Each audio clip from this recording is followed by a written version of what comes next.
स्थानीय सरकार ग्राम पंचायत। आज नवहट्टापुरम में विभिन्न टोलों और गांवों के लोग जमा हो रहे थे। वे लोग अपनी टोलों की समस्याओं पर विचार विमर्श करने के लिए इकट्ठा हुए। पंचायत क्षेत्र में रहने वाले सभी वयस्क व्यक्ति जब एक जगह इकट्ठा होते हैं तो उसे आम सभा के रूप में जाना जाता है। गांव के एक व्यक्ति ने अपने टोले में सड़क बनवाने के बारे में आम सभा से बात उठाई। एक दूसरे व्यक्ति ने यहाँ पेयजल संबंधी समस्याओं को जोरदार ढंग से उठाते हुए कि मेरे टोले में की आबादी 300 है, जिसमें महादलित एवं गरीब परिवार की संख्या सबसे अधिक है। फिर भी वहाँ एक सार्वजनिक चापाकल है जिसका सभी लोग उपयोग करते हैं। इससे काफ़ी कठिनाई होती है। साथ ही साथ वह चापाकल कभी कभी ख़राब हो जाता है, तब तो कठिनाई और अधिक बढ़ जाती है। इस आम सभा में मुखिया ग्राम प्रधान भी बैठे हुए थे। मुखिया ग्राम पंचायत के प्रमुख होते हैं। ग्राम पंचायत के लोग आम सभा करते हुए गांव के व्यक्ति अपना चापाकल क्यों नहीं ठीक करवा लेते, जबकि उसका उपयोग पूरा टोला करता है। जरा सोचिए, सड़क हो या चापाकल, कुआं हो या नाली, ऐसे किसी एक व्यक्ति या परिवार नहीं होता। गाँव, टोलों या मोहल्लों की बहुत ऐसी चीज़ें होती हैं जो किसी खास व्यक्ति की नहीं है। इसका उपयोग सभी व्यक्ति करते हैं, जिस कारण ऐसी चीज़ों को सार्वजनिक कहते हैं। सार्वजनिक चीज़ों को देखभाल कौन करेगा? ये खराब हो जाएगी तो कौन ठीक करवाएगा? इसकी सुरक्षा कौन करेगा? कोई व्यक्ति जब ज़बरदस्ती करे तो इसकी समस्या कौन सुलझाएगा? चूँकि ये किसी खास व्यक्ति की नहीं होती है, इसलिए इस प्रकार की समस्याओं के समाधान के लिए ग्राम स्तर पर ग्राम पंचायत की कल्पना की गई है। मतदाता सूची। एक दिन संजना के घर एक व्यक्ति पहुंचा जिसने अपना परिचय BLO यानी बूथ लेवल ऑफिसर के रूप में दिया। वह मतदाता सूची वोटर लिस्टर में लोगों के नाम जोड़ने आया। उसने बताया कि 2-3 महीने बाद पंचायत का चुनाव होगा, इसलिए मतदाता सूची बनाई जा रही है। वह कुछ बोलती उससे पहले BLO ने घर के सदस्यों के बारे में जानकारी, नाम एवं उम्र मांगी। संजना, आप उनके नाम एवं उम्र क्यों जानना चाहते हैं? BLO: मैंने बताया कि ग्राम पंचायत में चुनाव होने वाला है, इसलिए हम पंचायत के वोट डालने वाले लोगों का नाम लिखते हैं। इन नामों की सूची को मतदाता सूची कहा जाता है। संजना, सबसे पहले मेरा नाम, उसके बाद मेरे छोटे भाई एतस का नाम लिखिए। BLO: नहीं, अभी आप दोनों वोट नहीं दे सकते क्योंकि 18 वर्ष या उससे अधिक उम्र के महिला एवं पुरुष ही वोट दे सकते हैं। संजना कुछ सोचने लगी, तभी उसकी माताजी आ गई। तब उसने अपना नाम एवं उम्र, अपने पति का नाम एवं उम्र बतलाया। BLO ने दोनों का नाम दर्ज कर लिया। ग्राम पंचायत का क्षेत्र। संजना, क्या हर गांव में ग्राम पंचायत होती है? BLO: नहीं, हमारे बिहार राज्य में पंचायत की स्थापना गांव की आबादी के आधार पर की गई है। ग्राम पंचायत के लिए आवश्यक है कि वहां की जनसंख्या कम से कम 7,000 हो या अधिक हो। इसलिए कहीं कहीं छोटे गांवों को मिलाकर एक ग्राम पंचायत बनाई जाती है। एक ग्राम पंचायत एक गांव से अधिक गांवों को मिलकर बनी होती है। एक ग्राम पंचायत कई वार्डों में विभक्त होता है। प्रत्येक वार्ड अपनी एक प्रतिनिधि चुनती है जिसको वार्ड सदस्य कहा जाता है। इसी प्रकार पंचायत क्षेत्र में सभी व्यक्ति मिलकर मुखिया का चुनाव करते हैं, जो ग्राम पंचायत का प्रधान होता है। इसका कार्यकाल 5 वर्षों का होता है। वार्ड सदस्य अपने में से एक को उप मुखिया चुनते हैं, जो मुखिया के नहीं रहने पर कार्य करता है। संजना, अगर किसी वार्ड सदस्य एक ही टोला मोहल्ला हो जाए तो दूसरे मोहल्ले टोले के बारे में कौन ध्यान देगा? BLO: ऐसा न हो सके, इसके लिए प्रत्येक ग्राम पंचायतों के क्षेत्र में विभक्त बांट दिया जाता है। ग्राम पंचायत का एक सचिव होता है जो ग्राम सभा का भी सचिव होता है। उसे ग्राम पंचायत सचिव कहा जाता है। सचिव का चुनाव नहीं होता, यह सरकार द्वारा नियुक्त किया जाता है। पंचायत सचिव का कार्य ग्राम सभा, ग्राम पंचायत की बैठक बुलाना एवं चर्चा में उनके बिंदुओं को रजिस्टर पर अंकित करना एवं उनका रिकॉर्ड रखना होता है। आरक्षण व्यवस्था। बिहार राज्य पंचायती राज व्यवस्था एक अलग तरह की आरक्षण व्यवस्था सरकार द्वारा की गई। इसका निर्धारण स्थानीय स्तर पर जिला पदाधिकारी करते हैं। हमारे यहाँ अनुसूचित जाति, अनुसूचित जनजाति, अति पिछड़ा वर्ग एवं पिछड़ा वर्ग के कुछ सीटें आरक्षित की गई है। इसके साथ साथ महिलाओं के लिए सभी पदों की आधी सीटें 50% आरक्षित की गई है। ग्राम पंचायत के कार्य। ग्राम पंचायत नौहट्टा की बैठक हो रही थी। पंचायत के काम के बारे में चर्चा के लिए मुखिया एवं सभी वार्ड सदस्य उपस्थित थे। एक सदस्य ने कहा, उसके वार्ड में 150 रोजगार के कार्ड दिए जा चुके हैं, परंतु उन्हें कोई काम नहीं करने का मौका नहीं मिला। यदि रोजगार का प्रबंध नहीं किया गया तो पलायन की स्थिति और गंभीर हो जाएगी। सभी ने मिलकर यह तय किया कि तालाब के काम पर इस वार्ड के लोगों को पहले रखा जाएगा। इस प्रकार ग्राम पंचायत की बैठक में विकास के काम पर चर्चा, समस्या सुलझाना और व्यवस्था बनाने के निर्णय लिए जाते हैं। ग्राम पंचायत द्वारा स्थानीय स्तर पर विभिन्न प्रकार के कार्य किए जाते हैं। कुछ प्रमुख निम्न है। ग्रामीण विकास योजनाओं का ग्राम सभा द्वारा चर्चा के बाद क्रियान्वयन करना। कृषि, पशुपालन, सिंचाई, मछली पालन आदि को बढ़ावा देना। ग्रामीण आवास, इंदिरा आवास, पेयजल, सड़क, घाट, बिजली व्यवस्था, बाजार एवं मेला इत्यादि का समुचित प्रबंध कराना। सड़क निर्माण, स्वास्थ्य सेवा, परिवार कल्याण, विकलांग कल्याण की योजनाओं में मदद करना। कुआं, तालाब, पोखरों आदि का निर्माण करना। सहकारिता, कृषि, भंडारण तथा बिक्री की व्यवस्था करना। कुआं निर्माण। ग्राम पंचायत के आय का साधन। ग्राम पंचायत के आय के दो प्रमुख साधन हैं। एक कर के रूप में जो वह खुद लगाती है और दूसरा अनुदान के रूप में जो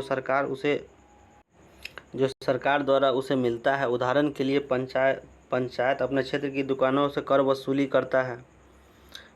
यह उसका खुद का स्रोत है और पंचायत के लिए किसी भी जरूरी काम पर इसे खर्चा किया जा सकता है। ग्रामीण रोजगार कार्यक्रम के लिए, आवास योजना के लिए पंचायत को सरकार द्वारा पैसा प्राप्त होता है। यह पैसे उसी योजना के अनुसार खर्च किए जाते हैं। ग्राम कचहरी। गांव का प्रशासन। हमारे देश में 6 लाख से अधिक गांव हैं। उनकी समस्याओं को सुलझाना आसान काम नहीं है। गांव में भी बेहतर व्यवस्था के लिए एक प्रशासन होता है। आपको इसके बारे में भी जानना चाहिए। पुलिस थाने का कार्य।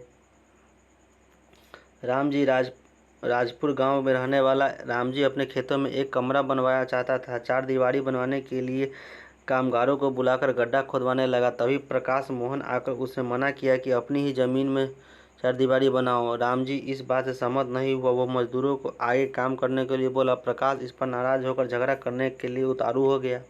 रामजी पूर्व में ग्राम पंचायत का मुखिया अतः उसने अपने धन बल द्वारा जबरदस्ती 4 दीवारी का निर्माण करवा लिया और प्रकाश के साथ मारपीट भी की।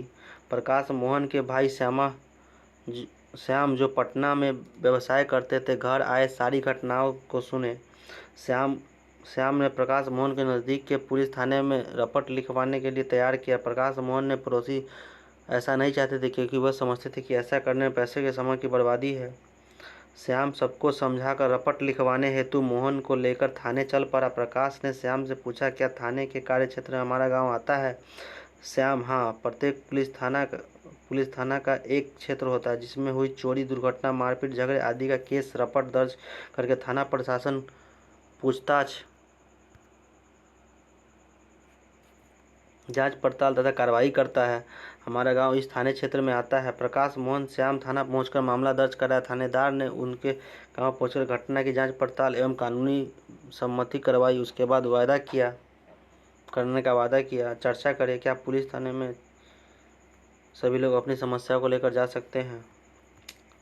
हल्का कर्मचारी का काम। आपने राम जी और प्रकाश मोहन के झगड़े को जाना। क्या पुलिस थाना को छोड़कर भी इस समस्या का समाधान किया जा सकता है? क्या कोई सभी लोगों के ज़मीन का अभिलेख रखता है? उसको रखने वाला कौन होता है? गांव के ज़मीन में नापता और उसका अभिलेख रखना हल्का कर्मचारी का काम होता है। इसको पटवारी, लेखापाल, ग्रामीण अधिकारी, कानूनगो भी कहते हैं। हमारे यहाँ ज़मीन का लेखा जोखा रखने वाले कर्मचारी को हल्का कर्मचारी कहते हैं। हल्का कर्मचारी की नियुक्ति राज्य सरकार करती है। वह कुछ गाँवों के लिए जिम्मेदार होती है। नक्शे के आधार पर बने खसरे पंजी के अनुसार वह जमीन का रिकॉर्ड रखता है। हल्का कर्मचारी के पास खेत नापने हेतु लोहे की लंबी जंजीर होती है। इसे जरीब कहते हैं। राम जी तथा प्रकाश के झगड़े को हल्का कर्मचारी शांतिपूर्वक बिना मुकदमे के सुलझा सकता था। कर्मचारी नक्शे के आधार पर जमीन के नाप कर रामजी और प्रकाश से घर की जमीन को देख लेता, जिससे पता चल जाता कि कौन किसकी तरफ जमीन पर बढ़ रहा है। इसको उदाहरण से समझा जा सकता है इस प्रकार। हल्का कर्मचारी किसानों से भूमि कर लेकर जमा करवाता है तथा सरकार को अपने क्षेत्र में उगने वाले फसलों के बारे में जानकारी देता है। वह सर्वेक्षण के द्वारा यह काम करता है। किसान अपने फसलों का विवरण, नल, कुआं आदि लेखा जोखा भी राजस्व विभाग का काम है। इस काम का अवलोकन कई लोग करते हैं। बिहार राज्य कई जिलों में बटा हुआ है। जमीन का लेखा जोखा रखने हेतु जिलों को प्रखंड और अनुमंडल में बांटा गया है। जिलों में सबसे ऊपर जिला अधिकारी, उसके बाद उप समर्था, भूमि सुधार अंचल अधिकारी और अंचल निरीक्षक और अंत में हल्का कर्मचारी होता है। ये सभी अपने स्तर पर काम का निरीक्षण करते हैं और व्यवस्था रखते हैं। लेखा पंजी सही हो, वे किसान को अपनी जमीन की नकल भी देते हैं। जनता की आवश्यकता अनुरूप जाति आय प्रमाण पत्र आदि भी जारी करते हैं। अंचलाधिकारी के कार्यालय में जमीन विवाद को सुलझाया जा सकता है। एक नया कानून, हिंदू अधिनियम धारा 2005। जब हम उन किसानों के बारे में सोचते हैं जिनके पास ज़मीन और आमतौर पर हमारे ध्यान पुरुषों में होता है। महिलाओं की हैसियत खेतों में काम करने के लिए एक मददगार भर की मानी जाती है। उनके बारे में ज़मीन के मालिक के रूप में कभी सोचा नहीं जाता। अभी तक कई राज्यों में हिंदू औरतों को परिवार के ज़मीन के हिस्सा नहीं मिलता था। पिता की मृत्यु के बाद ज़मीन बेटों में बांट दी जाती थी। हाल ही में यह कानून बदला गया है। नए कानून के मुताबिक बेटे बेटी और उसकी मां को ज़मीन के बराबर हिस्सा मिलता है। यह कानून सभी राज्यों और केंद्रशासित प्रदेशों में भी लागू होगा। इस कानून से बड़ी संख्या में औरतों को फ़ायदा होगा। एक बिटिया की चाह, विरासत में मिला यह घर पापा को अपने पिता से, यही घर मिलेगा मेरे भैया को मेरे पिता से, पर मैं और मेरी माँ हमारा क्या, बता दिया गया है। मुझे पिता के घर में हिस्से की बात औरत नहीं किया करती, लेकिन मुझे चाहिए एक अपना बिल्कुल मेरा अपना नहीं चाहिए घर। दहेज में रेशम और सोना। मुझे अपना घर चाहिए, दहेज नहीं। जया की कहानी। जया एक खेतिहर परिवार की सबसे बड़ी बेटी है। वह शादीशुदा और पास के गांव में रहती है। अपने पिता की मृत्यु के बाद जया अक्सर खेती के लिए मां के हाथ में पटाने। उसकी मां ने पटवारी से कहा कि जमीन पर अब बेटे के साथ साथ उनका दोनों बेटियों का नाम भी रिकॉर्ड आ जाएगा। जया की मां बड़े आत्मविश्वास के साथ छोटे बेटे और बेटी की मदद खेती का काम संभालती है। जया भी इस निश्चितता में आ जाती है कि जरूरत पड़ने पर अपने हिस्से की जमीन को से काम चला सकती है। सरकार ने सार्वजनिक कार्य लोगों के लिए होते हैं। वे कई विभागों द्वारा चलाए जाते हैं, जैसे दुग्ध उत्पादन समिति, जन वितरण प्रणाली, बैंक, बीज और खाद हेतु प्राथमिक कृषि सहायक सहयोग समिति, पैक्स, डाक बंगला, आंगनबाड़ी, सरकारी स्कूल, प्राथमिक स्वास्थ्य केंद्र आदि।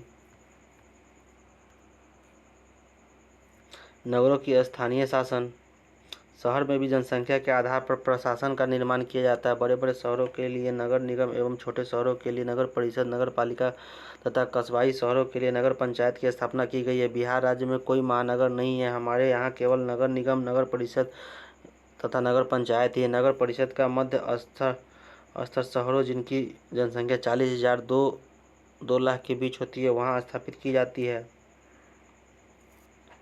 उसी प्रकार छोटे शहरों में जो गाँव के शहर का रूप लेने लगते हैं वहाँ नगर पंचायत बनाई जाती है। शहर बनाने के लिए यह माना जाता है कि अधिकांश लोग अपनी जीविका कृषि से नहीं बल्कि व्यापार, नौकरी, उद्योग आदि से चलाते हैं। शहर के काम करने वाले लोगों के बारे में आपने पहले पढ़ा। बिहार में पटना नगर निगम की स्थापना 1952 में की गई थी। बिहार के अन्य शहरों मुजफ्फरपुर, भागलपुर, दरभंगा, गया, आरा, बिहारशरीफ, पूर्णिया, कटिहार, मुंगेर भी नगर निगम की स्थापना की गई है।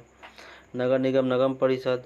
आप जानते हैं कि पटना में नगर निगम है। नगर निगम को बेहतर रूप से समझने के लिए हम लोग पटना नगर निगम के बारे में जानेंगे। ब्रिटिश काल से ही पटना सिटी नगर पालिका एवं पटना प्रशासकीय समिति कार्य करती थी। नगर आबादी के अनुसार कई भागों में बांटा गया है, जिसे वार्ड कहा जाता है। पटना नगर को 72 क्षेत्र वार्डों में बांटा गया है। सभी वार्डों में एक एक व्यक्ति चुनकर आते हैं। वे वार्ड काउंसलर और पार्षद कहलाते हैं। सभी पार्षदों का चुनाव 5 वर्षों के लिए होता है। नगर निगम परिषद अपने निर्वाचित सदस्यों में एक महापौर, एक उप महापौर चुनते हैं।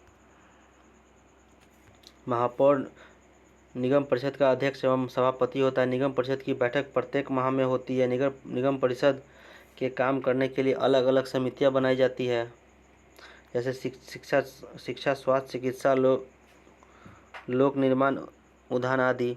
नगर निगम के प्रशासन के लिए एक नगर आयुक्त होता है जो आमतौर पर भारतीय प्रशासनिक सेवा स्तर पर पदाधिकारी होता है। अगर आयुक्त नगर निगम का मुख्य प्रशासक है, नगर निगम परिषद एवं समितियों द्वारा लिए गए निर्णयों की तरह कार्य संपादन करना आयुक्त एवं कर्मचारी का काम है। उदाहरण के लिए पटना नगर निगम के कार्य इस प्रकार है: जल, स्वास्थ्य एवं चिकित्सा संबंधी कार्य जैसे पानी की व्यवस्था, सार्वजनिक सुविधा कार्य जैसे सड़क साफ सफाई, कचरा उठाने व्यवस्थित करना तथा नालियों की साफ सफाई, सार्वजनिक शौचालय की व्यवस्था आदि। विकास संबंधित कार्य सड़क बनाना, नालियाँ खुदवाना, सड़कों पर कब्जा व्यवस्था, वाहन ठहराव की व्यवस्था आदि करना। शिक्षा संबंधी कार्य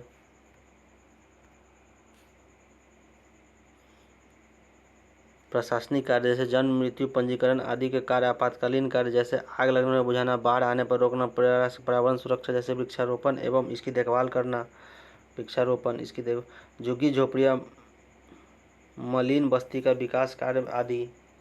विविध कार्य जैसे जमीन एवं मकान का सर्वेक्षण एवं नक्शा बनाना, जनगणना, वधशाला यानी बुचड़खाने की व्यवस्था आदि। इस प्रकार अन्य शहरों में नगर परिषद और नगर पंचायत बनाकर काम किया जा सकता है।